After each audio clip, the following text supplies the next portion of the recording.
Assalamualaikum warahmatullahi wabarakatuh. Halo, selamat pagi pemirsa RCTV.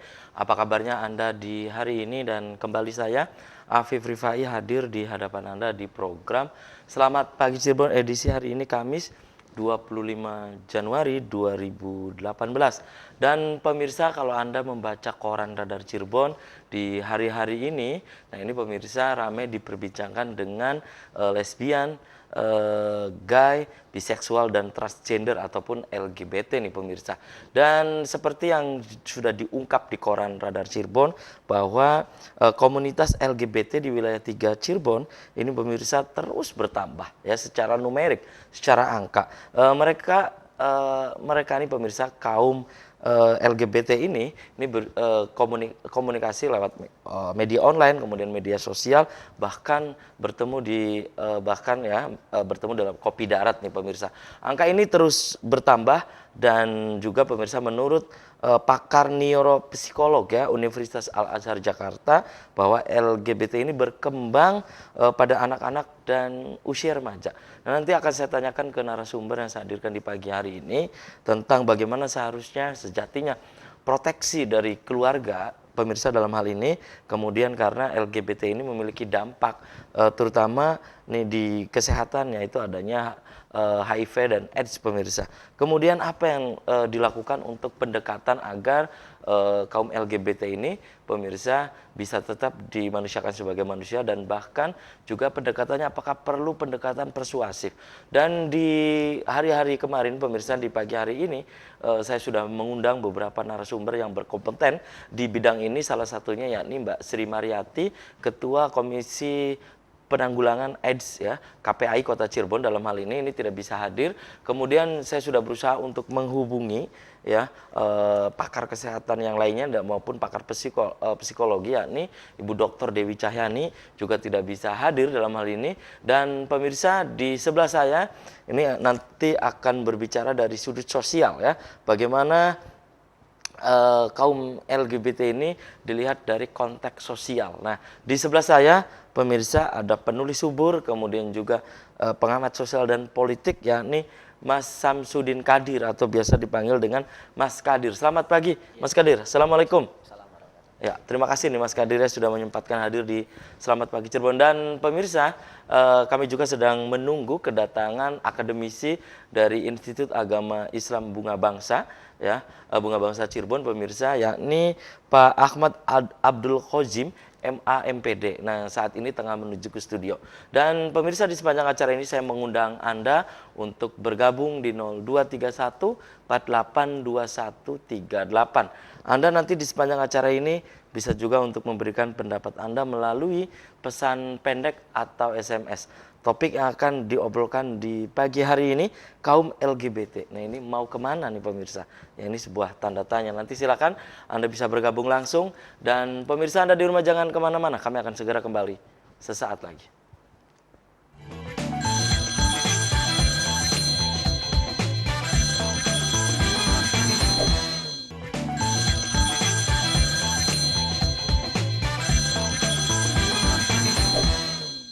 Ya, Anda masih di Selamat Pagi Cirebon pemirsa, dan sayang sekali Ibu Sri Mariati dan juga Ibu Dr. Dewi Cahyani di pagi hari ini tidak bisa hadir pemirsa. Dan berikut pemirsa ada berita yang berkaitan dengan topik yang akan diobrolkan di pagi hari ini ya. Jumlah LGBT di Cirebon tinggi. Pemerintah berencana membuat regulasi hukum.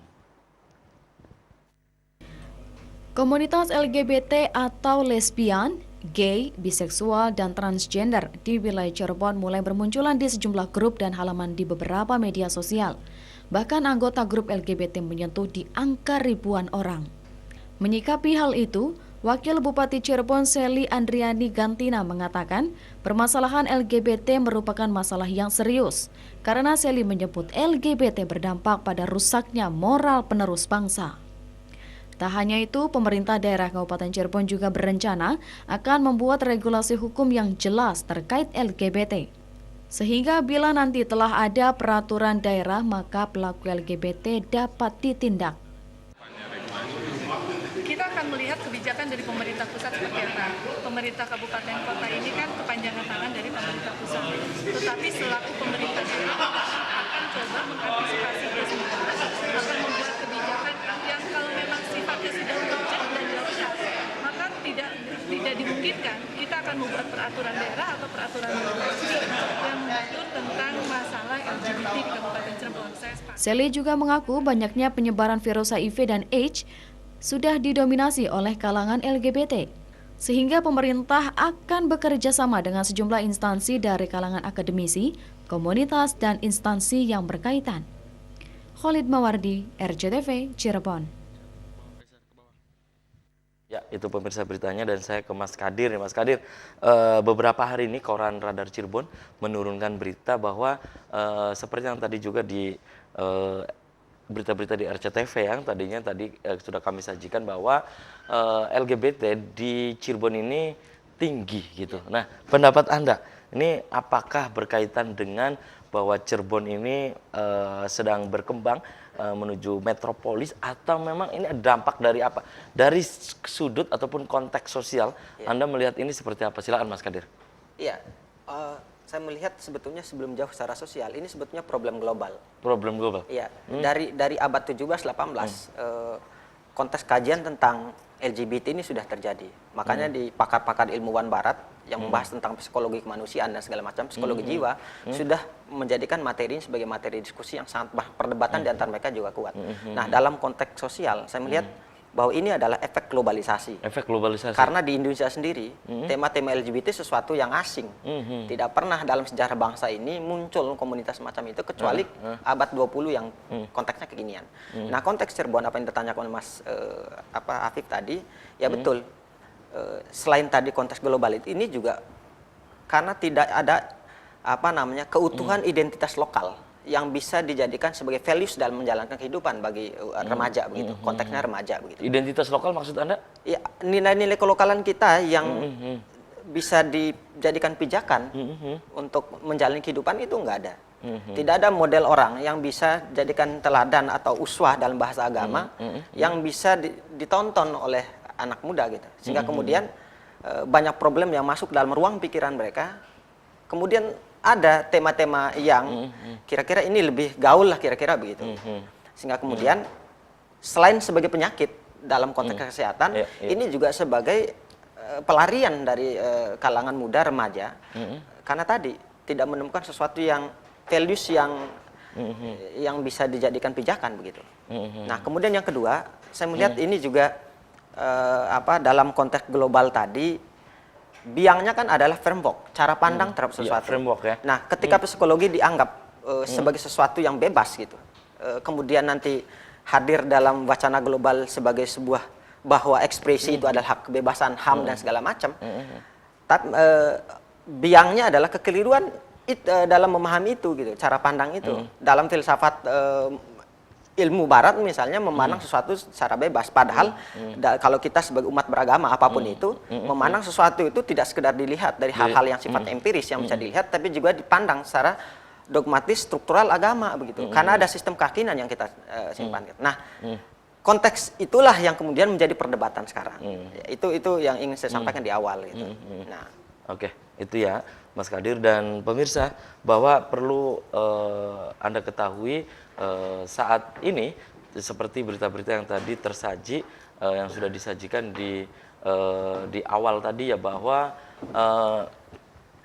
tadi ya, bahwa berita jumlah LGBT di Cirebon ini tinggi, dan ini tentu kita sangat prihatin karena salah satu yang juga diurai di Koran Radar Cirebon ini sudah menyasar pada anak-anak dan remaja pemirsa, dan ini sungguh sangat prihatin. Dan di segmen ini saya juga sudah hadirkan pemirsa akademisi dari Institut Agama Islam Bunga Bangsa ya Cirebon, yakni Pak Ahmad Abdul Khozim, MA MPD. Selamat pagi Pak Khozim. Assalamualaikum. Apa kabarnya Pak Khozim? Oke, terima kasih nih Pak Khozim ya sudah menyempatkan juga hadir di Selamat Pagi Cirebon ya Pak Khozim. Dan Pak Khozim yang tadi Pak Khozim juga sudah saksikan tentang bagaimana berita bahwa di Cirebon ini jumlah LGBT begitu tinggi. Menurut Pak Khozim, kalau dilihat dari sisi sosial, ini apa sih gitu, fenomena apa gitu Pak Khozim? pertama saya kira adalah sebuah gaya hidup baru Gaya hidup baru. Mm-mm. yang sedang gencar-gencarnya kampanyekan oleh kalangan-kalangan tertentu, Mm-mm. sehingga gaya hidup ini kemudian dianggap sesuatu yang bisa mengangkat eh, kalangan muda terutama ya, karena sasarannya saya lihat adalah pelajar, mahasiswa, kalangan-kalangan pemuda. Ya, dianggap orang yang dalam tanda petik gaul dalam era modern ini gitu. Jadi pertama adalah gaya hidup ya yang kemudian menjadi ya yang dijadikan alat ya, yang dijadikan wasail di dalam fenomena ini. Kemudian yang kedua adalah bukan hanya sekedar gaya hidup, tapi kemudian lebih jauh ya. Ini adalah sebuah ya tadi, ketika gaya hidup yang tidak sesuai maka menjadi penyakit kan gitu. Ini penyakit sosial. Penyakit sosial ya. Sekaligus nanti penyakit seksual ya. Penyimpangan seksual. Lebih jauh lagi adalah ini adalah sakitnya jiwa kita kan gitu. Sebagai manusia yang Allah hadirkan kita ini dengan fitrah yang memang ya yang memang sangat ya suci Allah berikan gitu ya. Islam itu kan keseimbangan kan gitu. Islam itu kemudian adalah sebuah ajaran yang selaras kan gitu. Nah, kemudian dari gaya hidup, kemudian tren, kemudian tadi sebagai maka ini adalah bagian daripada penyimpangan nilai-nilai yang dianut ya khususnya oleh masyarakat Cirebon ya. Masyarakat Cirebon yang notabene mayoritas beragama Islam. Oke, tahan dulu ya Pak Khodim, dan silakan Anda pemirsa di segmen ini saya sudah membuka Anda untuk bergabung di 0231 482138. Anda di sepanjang acara ini bisa juga untuk memberikan pendapat maupun opini Anda melalui pesan pendek atau SMS. Kembali ke Mas Kadir nih. Mas Kadir, dalam hal ini ya, komunitas ini tentunya terus bertambah. Dan bagaimana menurut Mas Kadir, ini yang tadi disebutkan oleh Pak Khodim bahwa ini boleh dibilang adalah penyakit gitu kan. Ya, baik perilaku seks yang menyimpang maupun ya perilaku seks yang out of line gitu ya, menyimpang, maupun penyakit-penyakit yang lainnya. Nah, Mas Kadir, dalam hal ini peran dari siapa sih untuk dalam hal ini untuk mengantisipasi setidaknya angka ini tidak terus bertambah gitu? Ya tentu saja banyak elemen yang terlibat selain kultural, jadi struktural gitu. Pertama kultural misalnya tentu saja keluarga sebagai benteng utama dan pertama dari seorang manusia, terutama kita generasi muda begitu. Kalau misalnya di keluarganya kultur keagamaannya terjaga, kemudian pemahaman teragama disampaikan secara baik, kemudian budaya keindonesiaan kita yang khas, yang ketimuran bisa terjaga dengan baik, itu saya kira bisa terjaga begitu, bisa dijauhkan gitu dari generasi muda kita. Kemudian yang kedua tentu saja pendidikan formal yang selama ini kita anggap sebagai salah satu instrumen kuat dalam menghadirkan nilai-nilai dalam diri generasi muda kita gitu. Kalau misalnya nilai-nilai itu tidak terformulasi di pendidikan kita, tentu saja anak peserta didik katakanlah demikian, atau tadi kalangan mahasiswa tadi, remaja, pemuda dan segala macamnya itu tidak akan terjebak dalam hal semacam itu gitu. Nah kemudian tentu saja dunia kesehatan perlu melakukan penyuluhan-penyuluhan bahwa ini bukan salah satu gaya hidup yang menyehatkan gitu. Ini secara jiwa juga psikolog mestinya menjelaskan bahwa ini itu penyakit jiwa gitu, bukan sesuatu yang bisa dibanggakan gitu. Oke ya, tahan dulu Mas Kadir, dan saya kembali ke Pak Khodim nih. Pak Khodim, Anda tadi menyebut bahwa ini adalah salah satu penyakit gitu ya, dan ini adalah model gaya hidup baru. Nah, Anda sebut model gaya hidup baru gitu, Pak Khodim?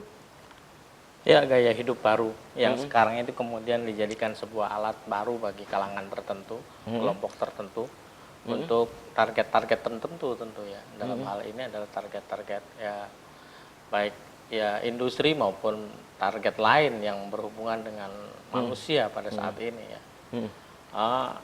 Penyakit karena memang tidak sesuai dengan fitrah manusia. Allah menciptakan manusia itu min dzakarin wa unsa, laki-laki dan perempuan, berpasang-pasangan hidup ini. Ya.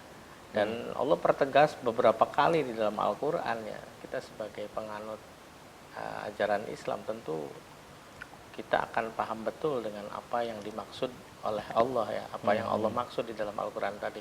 Dan saya punya keyakinan dan saya juga membaca rujukan dari beberapa literatur agama lain ya, seluruh agama sesungguhnya ya menentang dan melarang yang LGBT ini kan gitu. Seluruh agama, apalagi kemudian agama Islam. Dan ini sebenarnya bukan sesuatu yang baru ya. Sesuatu yang Dalam baru, konteks tapi sejarah pun sudah ada dalam gitu konteks ya. sejarah sudah sangat jelas. Bahkan Al-Quran menyebutkan ya berkali-kali di dalam Al-Quran. Bahkan Rasulullah SAW kan sudah memprediksi sayati zamanun au dalam bahasa lain sayakunanna min ummati, akan datang sekelompok umatku nanti di fase-fase tertentu, yastahilluna hiro wal hariro, mereka menghalalkan kebebasan seksual gitu, dan menghalalkan sutra bagi laki-laki. Itu akan datang pada masa ada fase-fase di mana umat ya. Nabi Muhammad ini, dan itu terbukti. Nah inilah kemudian tugas kita, bagaimana ya, bagaimana kemudian kita bisa memberikan ya tadi pemahaman yang benar, pendekatan yang lebih manusiawi kepada mereka, karena sesungguhnya ya bukan hanya tadi ya, bukan hanya faktor gen, tapi ada faktor-faktor lain, ya, faktor gaya hidup, faktor ekonomi juga menjadi salah satu faktor nih, dan cukup besar ya. Mereka yang terjun ke dunia ini salah satunya adalah faktor ekonomi. Ekonomi gitu ya. Ya, Baik. faktor ekonomi. Baik, dan saya ke Mas Kadir nih. Mas Kadir, menurut Mas Kadir bagaimana, karena memang itu ada tadi di berita tadi yang kami sajikan tadi bahwa pemerintah dalam hal ini pemerintah Kabupaten Cirebon khususnya nih ya, akan berencana membuat regulasi hukum untuk mengantisipasi demikian. Menurut Anda apakah ini efektif? Ya nanti, tapi tahan dulu nih, Mas Kadir dan pemirsa, Anda di rumah jangan kemana-mana. Kami akan segera kembali setelah jeda iklan berikut ini.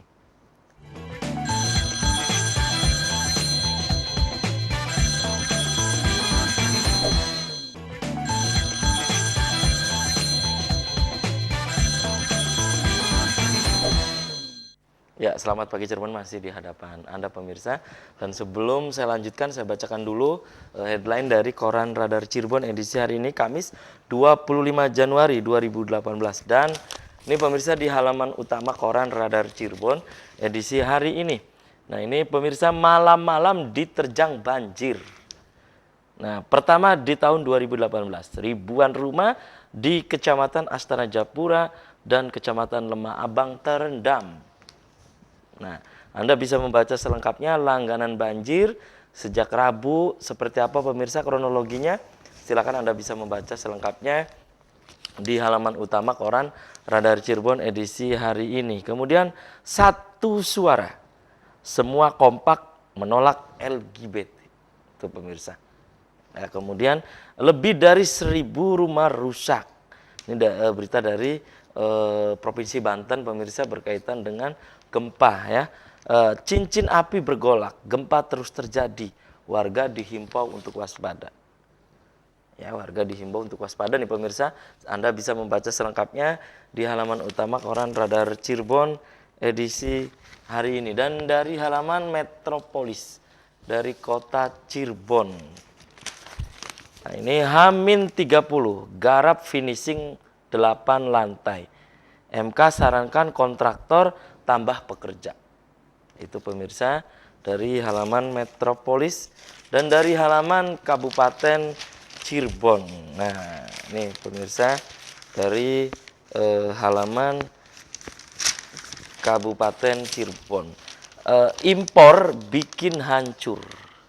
Nah, militansi petani saat harga anjlok, jatuh bangun rugi, tanam lagi. Ini pemirsa berkaitan dengan beras ya. Silakan Anda bisa membaca selengkapnya di halaman Kabupaten Cirebon. Kemudian PKWT tolak outsourcing, minta kejelasan pesangon. Pabrik gula Sindang Laut tetap bantah lakukan PHK. Itu pemirsa berita dari halaman Kabupaten Cirebon. Dan berikut dari halaman utama Koran Rakyat Cirebon, koran politik terbesar di Jawa Barat. Nah pemirsa, ini berita politik dari kota Cirebon. Jafar mengkudeta ketua DPC Hanura Kota. Nah, itu pemirsa ditetapkan dalam Muscablub di Bandung. EN Rusmiati berharap jabatannya dikembalikan. Itu pemirsa, kemudian berita tentang seputar mahar politik di Kota Cirebon, Azrul hanya ingin membantu Siswandi. Itu pemirsa. Kemudian mau digugat, KPU malah apresiasi. Nah, kemudian dari halaman masih di halaman utama Koran Rakyat Cirebon, berita politik dari Kabupaten Cirebon nih pemirsa. Jumat, Yatsawi akan kembali pimpin Hanura. Anda bisa membaca selengkapnya berita-berita politik yang tersaji di halaman utama Koran Rakyat Cirebon hari ini. Dan dari halaman Pro Cirebonnya nih pemirsa, ya di edisi hari ini. Nah, ini target naik pembayaran PBB kini dipermudah. Kemudian APSI prihatin polemik pasar Kanoman. Itu pemirsa berita-berita yang tersaji baik di Koran Radar Cirebon maupun Koran Rakyat Cirebon edisi hari ini. Agar Anda tidak ketinggalan dan kehilangan informasi, Anda bisa membaca kedua koran tersebut. Ada halaman olahraga, ekonomi bisnis, berita-berita seputar politik, berita ekonomi di wilayah Ciayu Majakuning, bahkan ada juga berita-berita nasional. Semua tersaji baik di Koran Radar Cirebon maupun Koran Rakyat Cirebon edisi hari ini. Dan bagi Anda yang ingin berlangganan kedua koran tersebut, Anda bisa datang langsung ke Geraha Pena Radar Cirebon di Jalan Perjuangan nomor 9 Kota Cirebon. Dan pemirsa, di segmen ini saya masih mengundang Anda bisa bergabung di 0231 482138 dan Anda pun bisa untuk memberikan pendapat dan pertanyaan Anda melalui pesan pendek atau SMS. Dan sudah ada 3 SMS yang masuk. Di antaranya ini saya bacakan. Selamat pagi Cirebon. Nah, LGBT mau kemana katanya ya. Kemudian dari pemirsa di Kota Cirebon ya. Dan ini ada pertanyaan ataupun pendapat dari pemirsa bahwa kalau dibuat perundang-undangan, nah menurutnya ini tidak efektif. Harus ada hal yang lain dan perlu ada seorang tokoh yang menjadi panutan. Maunya tokoh ulama atau ya ini mungkin seperti itulah ya. Ini satu lagi yang saya bacakan nih. Assalamualaikum, selamat pagi Cirebon. Nah, ini yang harus dilakukan ini adalah untuk keluarga agar mampu memproteksi anak maupun anak usia remaja. Nah, menurut narasumber bagaimana caranya agar bisa memproteksi anak di dalam keluarga, maksudnya demikian. Nah, itu Mas Kadir silakan, tadi terputus oleh jeda iklan. Menurut Anda apakah dengan adanya nanti regulasi hukum, nah ini akan efektif menurut Anda? Ini searah dengan yang tadi SMS dari pemirsa. Silakan Mas Kadir. Iya, sebagaimana peraturan perundang-undangan yang lain biasanya, apapun itu, mau undang-undang, peraturan presiden, peraturan gubernur, bupati dan segala macam, itu hanya efektif manakala ada pendekatan lain. Kalau LGBT ini kan bukan kriminal murni begitu. Jadi di sana ada aspek sosial, aspek psikologi, ekonomi dan segala macam. Artinya solusi atau paling tidak benteng yang kita pakai untuk menyelesaikan, kalau dianggap itu sebagai sebuah masalah besar yang kita sepakati misalnya, maka segala aspeknya dilihat gitu. Kalaupun itu dianggap sebagai sebuah penyakit yang besar, tapi pendekatan psikologi segala macam dan seterusnya harus dilakukan. Itu yang pertama. Yang kedua, justru yang paling penting dari segala regulasi menurut saya, kita harus sepakati dulu ini penyakit atau enggak gitu. Problemnya sekarang kan debatable gitu, antara yang pro, yang kontra dan segala macam. Dan di ilmuwan barat sebagaimana disampaikan di awal tadi, pakar-pakar psikologi, pendidikan jiwa dan segala macam berbeda pendapat. Walaupun nanti juga ada aspek politik yang terlibat sebagaimana disampaikan oleh Pak Hojin tadi, ada yang menggunakan ini sebagai sebagai bumbu tertentu dalam memenangkan agenda politik tertentu. Kalau di Amerika LGBT ini sebagai isu politis, bukan sekedar isu. Nah, saya kira dalam konteks Indonesia juga ini wacana ini kan sudah dimasifkan itu dari zaman-zaman awal reformasi. Makanya ini sudah digulirkan gitu ya. Sudah digulirkan dan itu proyek gitu. Bukan sekedar kalau penyakit sosial bisa kita selesaikan begitu. Tapi ini proyek, jadi ada yang memainkan, jadi ada korban, ada subjek, ada objek. Nah, para korban ini yang mestinya harus kita obati kalau kita anggap disepakati ini sebagai penyakit gitu. Makanya saya tidak terlalu percaya serta-merta dengan adanya perda dan segala macam kalau kemudian dari sudut Baik. pandang kesehatan kita tidak mampu mengedukasi masyarakat secara Oke, luas. oke, dan saya ke Pak Hojim nih. Pak Hojim, dengan adanya di berita tadi akan ada berencana membuat regulasi hukum untuk mengantisipasi LGBT ini. Menurut Anda efektifkah kalau melulu ini hanya persoalan regulasi yang ada gitu, tidak dibarengi dengan misalnya pendekatan persuasif dengan misalnya psikologi dan yang lain gitu, Pak Hojim? Sudah banyak aturan dan undang-undang di kita ini yang sebenarnya cukup untuk memberikan pemahaman hukum kepada masyarakat tentang ya tadi salah satunya LGBT. Walaupun bukan kriminal murni, tapi dalam prosesnya adalah pelanggaran hukum, itu masyarakat sudah tahu dan saya kira KUHP setidaknya sudah mengcover itu ya. Tapi realitas di lapangan kan kemudian kan gitu. Ya itulah yang disebut problem kan gitu, antara dasain dan dasolen kemudian tidak sesuai, tidak ada keselarasan. Nah, muncul problem kan itu. Itulah yang kemudian harus menjadi tanggung jawab kita bersama. Psikologi Islam itu memberikan solusi kan itu. Psikologi Islam berbeda dengan psikologi Barat.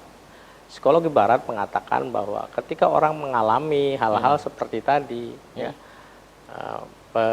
penyimpangan seksual itu sesuatu yang wajar, ya, yang biasa. Yang penting nanti ada orang lain yang sama punya kecenderungan itu, maka mereka bisa satukan.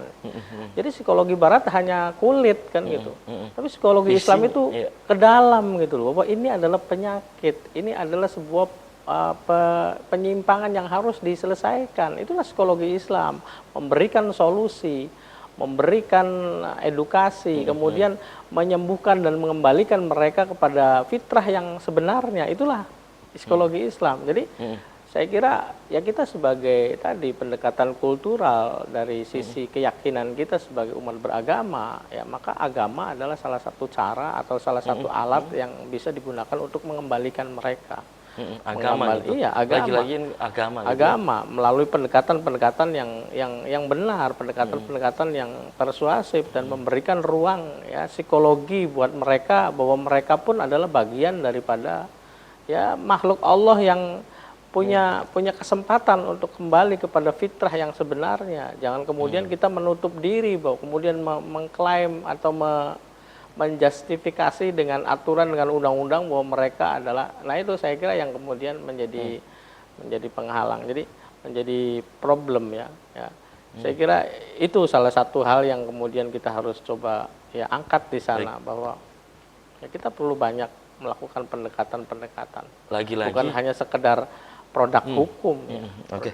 Ke Mas Kadir lagi nih, Mas Kadir. Lagi-lagi ini yang tadi disampaikan oleh Pak Hojim adalah perlu dibentengi dengan agama. Anda setuju gitu, di samping misalnya yang tadi Anda sebutkan hal-hal yang bersifat lokalitas gitu. Iya, ada nilai-nilai gitu. Ketimuran ini kan sebetulnya tidak berjauh dengan agama. Artinya ada hal-hal yang kita akui sebagai nilai, sebagai tameng, sebagai prinsip dasar yang bisa kita, untuk mengukur apakah ini perilaku yang keliru atau tidak. Itu yang pertama. Yang kedua, sebetulnya kan psikologi juga tidak sekedar bicara fisik. Sebagaimana disampaikan oleh Pak Hojim tadi, memang manusia itu terstruktur. Ada jiwa, ada ruh, ada raga, ada fisik. Nah problemnya, komunitas-komunitas, katakanlah kaum LGBT-nya kemudian mendompleng nalar filsafat sekaligus psikologi Barat sebagai tameng begitu, yang hanya menganggap manusia itu hanya terstruktur dari bangkai. Makanya dalam penelitian mereka yang diteliti itu hanya fisik orang, apakah ini doyan atau enggak, suka atau enggak. Sementara dalam diri kita ini ada jiwa, ada yang sifatnya intuitif dalam diri kita ini yang bisa kita ukur benar salahnya itu hanya dari wahyu, dari agama. Nah problemnya sekarang, proses penyelesaian masalah yang sedang berkembang sekarang itu hanya dicarikan dari aspek-aspek tadi, sehat atau enggak, padahal ada jiwa. Makanya ada betul soul, kan tadi, ada soul, ada psikologi agama. Oke, tahan dulu Mas Kadir. Ini sudah ada pemirsa yang coba bergabung. Halo. Assalamualaikum, selamat pagi Cirebon. Waalaikumsalam, selamat pagi. Dengan siapa di mana Pak? Dengan Raja Gombal, Mas Rahat. Raja Gombal dari Gebang. Di Gebang. Ya. Ya, silakan Raja Gombal di Gebang. Ya harus kualitas anaknya, didiknya dari kecil, terus pengawasan orang tuanya harus benar-benar lah. Jadi jangan sampai anak itu bermain, dia harus pengawasan orang tua dan guru. Tingkah lakunya kan kalau yang menyimpang kan udah ketahuan dari kecil. Kita harus ada psikiater atau yang dari pemerintah yang gratis lah, karena ekonominya kan harus ada bidang-bidangnya dari pemerintah juga bantuannya, karena banyak yang menyimpang gitu. Terus ya ini juga banyak kejahatan anak-anak kecil kayak geng motor di wilayah Gebang itu. Dari sekolah-sekolah banyak pembegalan, perampokan gitu. Ya sekian gitu aja ya. Semoga gurunya bisa didik juga. Kejahatannya juga dari anak-anak sekolah juga. Ini perlu ada pengawasan dari orang tua gitu dari kecil ya? Iya, dari guru juga harus ada juga. Terus ada pemerintah terkait harus ada satu golongan pembinaan juga Pak kalau udah jadi kayak gitu. Oke, Raja Gombal di Gebang ya. Oke, Mas Kadir tadi terputus oleh Raja Gombal tadi yang interaktif langsung di Gebang. Silakan. Iya, betul apa yang disampaikan. Memang lagi-lagi keluarga. Kalau kita melihat dalam konstruksi pendidikan Islam, memang keluarga menjadi tameng utama dari pendidikan. Bahkan cara tidur pun dalam Islam sudah diatur. Dalam usia tertentu misalnya harus dipisah. Maksudnya apa? Bukan sekedar untuk melatih dia diajari seksual secara rasional yang masuk akal yang manusiawi, tapi juga dididik bahwa ternyata aspek-aspek seksual, orientasi seksual itu memang kita miliki, tetapi harus terkelola, termanage begitu. Artinya secara fitrah sebetulnya sudah selesai begitu. Jadi kalau misalnya sekarang orang menganggap ini sebagai salah satu gaya hidup yang mesti dimasifkan, saya kira ini sudah politis, bukan lagi masalah orientasi fitrawi yang sejaknya saya kira lebih ke politis daripada sekedar sebagai sebuah penyakit gitu. Jadi penyakit yang dipolitisasi. Maksud Anda politis gimana? Maksud Anda politis? Ya, dalam pilkada tertentu untuk mencari meraup suara, orang selalu melihat ini sebagai komunitas. Apalagi di Cirebon sekarang berapa ribu penganutnya begitu. Dan ini kalau digunakan untuk konteks pilkada misalnya itu bisa menang itu. Kalau misalnya kampanye saya mendukung Anda, ya selesai. Oke, itu maksudnya ya. Iya. Digunakan untuk Nah, makanya politis. isu ini saya tolak sejak awal. Ini khawatir kita dipolitisasi hanya untuk agenda-agenda jangka pendek yang justru menambah objek atau korban itu menjadi korban ikutan selanjutnya begitu. Baik. Dan kembali ke Pak Khojim nih. Pak Khojim, menurut Anda tadi ini Raja Gombal ya di Gebang mengatakan bahwa kembali ke internal keluarga, internalisasi keluarga. Maksudnya nih, bahwa untuk mengantisipasi LGBT ini, lesbian, kemudian gay, biseksual dan transgender ini salah satunya adalah faktor keluarga. Anda setuju tentang faktor internalisasi di keluarga? Tapi tahan dulu nih Pak Khojim, dan pemirsa Anda di rumah jangan kemana-mana. Selamat Pagi Cirebon akan segera kembali, tetap di RCTV.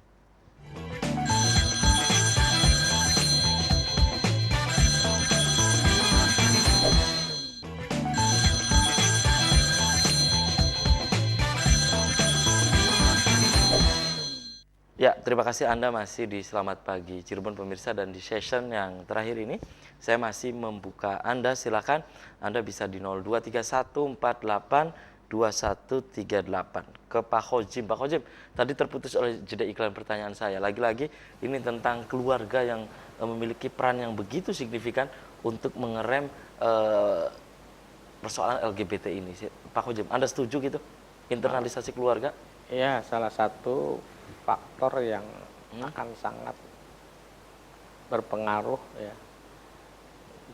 terhadap kejiwaan anak, kepribadian anak itu berangkat dari pendidikan di dalam keluarganya, dari ibunya, dari bapaknya, yang kemudian secara umum keluarga itu kan disebut ya, fa ummu, tempat kembali anak-anak. Makanya madrasatul ula, ibu atau keluarga adalah madrasah pertama anak. Disitulah mereka diberikan pemahaman, pengenalan nilai-nilai yang seharusnya dan yang tidak seharusnya. Bagaimana kemudian di dalam keluarga diciptakan suasana di mana anak itu tumbuh sesuai dengan fitrahnya, Tadi disampaikan betul, ya ada kontrol kan gitu. Indikator adanya penyimpangan anak terlihat kan gitu dari ibu bapaknya yang mengamati dan mengetahui Orang dan terdekat itu ya. bergaul dengan mereka secara benar kan gitu. Ada yang tidak mengetahui karena tidak bergaul dengan benar kan itu.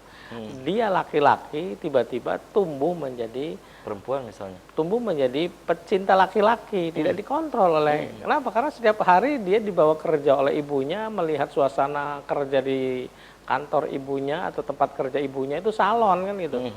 Di mana mengurus perempuan-perempuan yang setiap hari ya memperbaiki wajahnya, menato rambutnya, sehingga tumbuh di dalam pikiran anak ya, dia tidak mencitrakan wanita sebagai makhluk yang mulia gitu loh. Wanita itu kerjaannya cuma begitu, tertanam di dalam dirinya, kemudian tumbuh menjadi sebuah keyakinan bahwa saya tidak perlu wanita kan gitu. Sehingga dia lahir menjadi anak yang tadi ya, dari keluarga. Jadi hati-hatilah bunda atau ibu-ibu dan bapak-bapak di dalam mendidik anaknya ya. Sebuah lingkungan yang kemudian menanamkan ya citra image yang keliru pada anak, maka akan menjadi bagian yang kemudian dianut oleh anak itu sampai dia dewasa. Untung anak itu dia paham. Jadi di pengarahan kedua orang tua itu sangat berpengaruh. Penting, perlu sekali. Makanya tadi disampaikan oleh Mas Kadir, beberapa hadis mengatakan kalau anak sudah usia sekian maka pisahkan tidurnya. Janganlah kau memperlihatkan walaupun sesama laki-laki, la tanzur auratur rajuli ila rajuli, janganlah kau melihat auratnya laki-laki walaupun sesama laki-laki gitu loh. Jadi sesama laki-laki pun tidak boleh saling memperlihatkan aurat itu. Wanita dengan wanita tidak boleh. Kenapa? Karena di situ akan tumbuh hal-hal yang tadi yang dianggap menyimpang di dalam ya, secara psikologis ya. Itu sebenarnya psikologi itu. Hadis-hadis itu adalah hadis tentang psikologi. Bukan hanya sekedar bagaimana cara tidur. Berarti proteksi keluarga ya. Proteksi keluarga. Proteksi keluarga. Penanaman nilai-nilai yang seharusnya pada anak sejak dini. Itu adalah penting. Oke, dan ini yang mungkin yang harus dilakukan oleh orang tua, keluarga di rumah pokoknya ya. Mas Kadir, bisa Anda tambahkan tadi yang disampaikan oleh Pak Khojib? Ya, betul apa yang disampaikan Pak Khojib bahwa keluar menjadi benteng utama dalam konteks Islam begitu gitu. Nah, dalam konteks negara sebetulnya kita harus apresiasi. Kalau nggak salah tahun 2015 yang lalu Kementerian Pendidikan dan Kebudayaan itu ya sudah membentuk salah satu dirjen terbaru dalam struktur pemerintahan kita, itu Dirjen Pembinaan Keluarga. Nah, penyebab atau awal sejarahnya kemunculan dirjen ini adalah sebagai jawaban dari keresahan masyarakat atas kondisi ini gitu. Berarti harus ada penguatan-penguatan secara sistematik masif gitu di tingkat keluarga. Nah, cuman kerjaan kita sekarang adalah menagih agar kementerian terkait gitu untuk saya kira di provinsi juga sudah ada lembaga tertentu yang menangani itu gitu. Itu satu. Yang kedua, lagi-lagi ya pola hidup sih ya. Kalau misalnya di rumah kita dibiasakan untuk anak itu diajarkan pola hidup yang sesuai dengan kelaminnya, yang khas laki-laki, khas perempuan, saya kira dia tidak akan serta-merta kemudian ada gerakan atau ada tontonan atau ada kehidupan baru yang dipertontonkan oleh media dalam tanda kutip yang kurang berkenan kira-kira dengan kebudayaan kita. Saya kira mereka juga terbiasa begitu. Jadi yang ketiga pun yang penting lagi tentu saja pendidikan di sekolah, karena justru dalam hasil survei di Jogja misalnya atau kota-kota lain itu ternyata pengidap penyakit dalam tanda kutip LGBT ini itu justru anak remaja yang dalam usia sekolah. Usia sekolah dan masih belajar gitu. Artinya kan berarti ada sesuatu yang tidak ditemukan solusinya secara aktif di lembaga pendidikan. Artinya lembaga-lembaga ini mesti dimasifkan perannya sehingga kemudian penyakit ini bisa tertata dengan baik gitu. Oke, dan kembali ke Pak Khojib. Pak Khojib, ini kenapa yang disasar? Ini adalah anak-anak usia remaja ya, kemudian juga ya usia-usia yang masih produktif. Anak-anak usia SMA misalnya, tapi tahan dulu nih. Ada pemirsa lagi yang coba bergabung. Halo. Halo, selamat pagi Cirebon. Halo, selamat pagi Cirebon. Ya, dengan siapa di mana? Ini dengan Pak Andri di Megu Gede. Silakan Pak Andri di Megu Gede. Begini Pak, yang pertama saya mau menjawab seperti tema di atas ya, kaum LGBT mau kemana kan itu pertanyaannya Pak ya. Jawabannya mungkin kurang lebihnya mau ke neraka ya. Karena ini sebenarnya perbuatan yang melebihi perbuatan binatang ini. Binatang aja jantan dengan jantan kan nggak mau Pak ya. Oke. Ini sesama jenis melakukan hubungan yang sungguh dosanya itu begitu besar menurut agama Islam. Baik. Oke, Pak. Itu satu. Yang kedua mungkin ini kan kebanyakan si pelakunya itu usianya di atas mungkin 15 tahun ke atas ya. Jadi mereka itu sudah mempunyai prinsip sendiri, bergaul sendiri di luar, hingga orang tua itu tidak 100% bisa mengawasi itu. Baik. Oke. Jadi menurut Pak Andri apa yang mesti dilakukan oleh keluarga misalnya? Yang harus dilakukan itu kembali ke pergaulan. Baik. Kembali lagi ke individunya gitu. Karena ini sebenarnya akibat daripada pergaulan bebas yang salah. Baik, oke, pergaulan yang salah. Jadi bukan dari kodrat ya. Kalau dari kodrat kan itu mungkin bawaan dari lahir.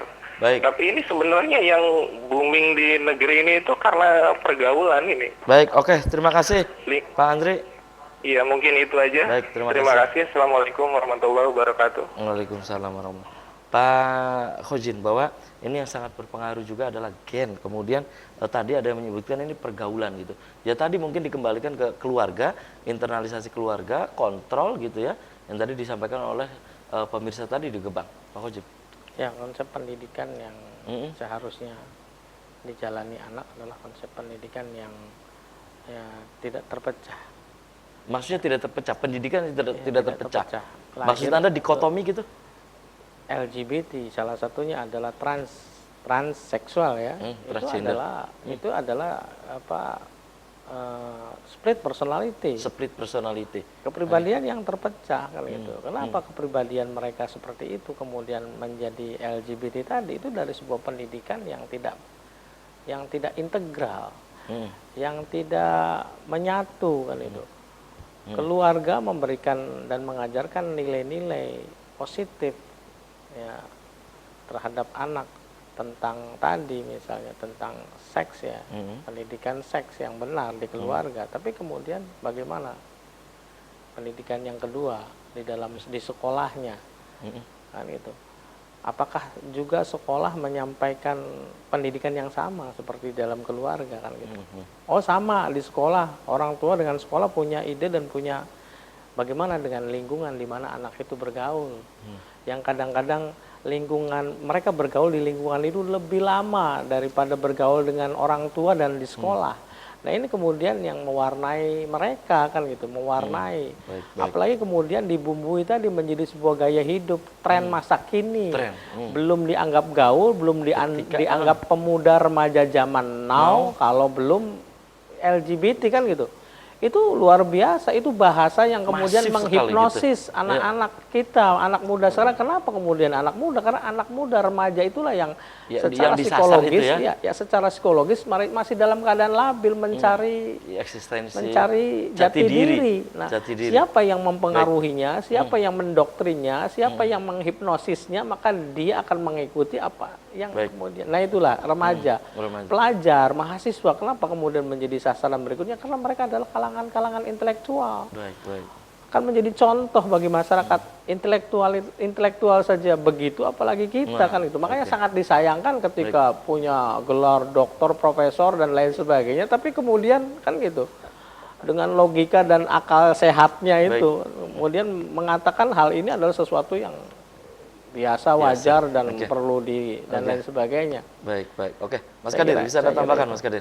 Iya, tadi Pak Hojo sudah sangat jelas ya bahwa ini salah satu tren yang sangat tidak sesuai dengan kultur kita begitu. Makanya tadi trilogi pendidikan itu masyarakat, keluarga, lembaga formal pendidikan harus bertanggung jawab. Nah, kalau saya melihat ini terjadi perang yang sangat luar biasa nih abad ini gitu. Jadi setelah kemudian abad 1920 kita sudah selesai dengan perang nuklir, perang bom dan segala macam. Sekarang adalah Ghazul Fikri gitu, perang pemikiran. Nah, siapa yang mengambil keuntungan di sini? Saya melihat ini adalah kekuatan baru. Dalam konteks barat kita melihat terjadi begitu berkembangnya elemen-elemen ini, dan selain politis mereka juga ekonomis gitu. Makanya ada LSM yang pro mereka gitu. Jadi dan penelitian ilmiah.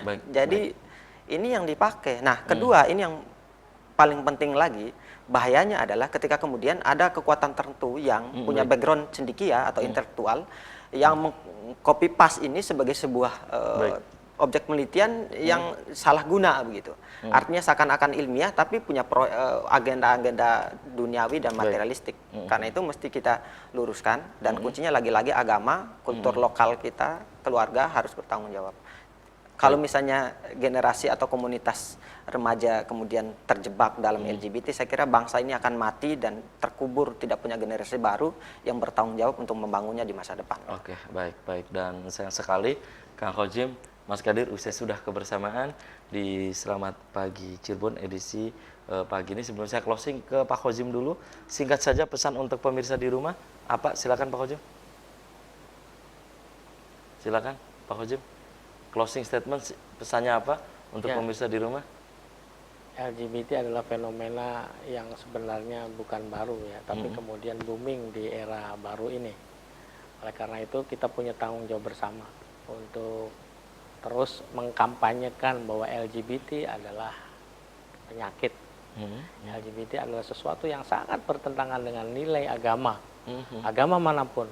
Ya, LGBT itu lebih berat dosanya ya kalau saya kaji dari beberapa literatur, dari hubungan seksual tanpa nikah dengan lawan jenis. Jadi zina laki-laki dan perempuan itu dosanya di bawah gay, LGBT tadi kan gitu.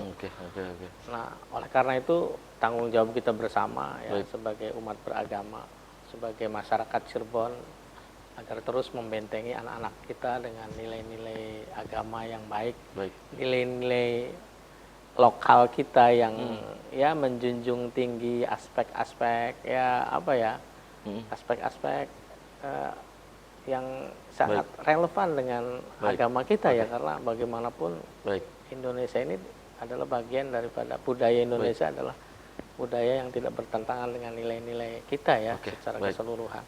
Silakan Mas Kadir. Ya, saya sederhana saja. Masyarakat harus terlibat dan keluarga mesti ditempatkan sebagai benteng utama. Jadi jangan sampai anak bergaul kemana-mana, tapi orang tua dan keluarga tidak punya kedekatan dan segala macam. Terima kasih nih Mas Kadir, Pak Khojim sudah menyempatkan hadir di Selamat Pagi Cirebon, dan pemirsa mohon maaf tidak semua SMS yang masuk bisa saya bacakan semua. Bagi Anda yang sudah bergabung di Selamat Pagi Cirebon, saya juga aturkan terima kasih. Itulah Selamat Pagi Cirebon edisi pagi ini, semoga bermanfaat. Terima kasih juga atas perhatian dan kebersamaan Anda. Akhirnya saya, Afif Rifai dan kerabat kerja di pagi hari ini harus pamit undur diri. Sampai jumpa lagi. Selamat beraktivitas dan wassalamualaikum warahmatullahi wabarakatuh.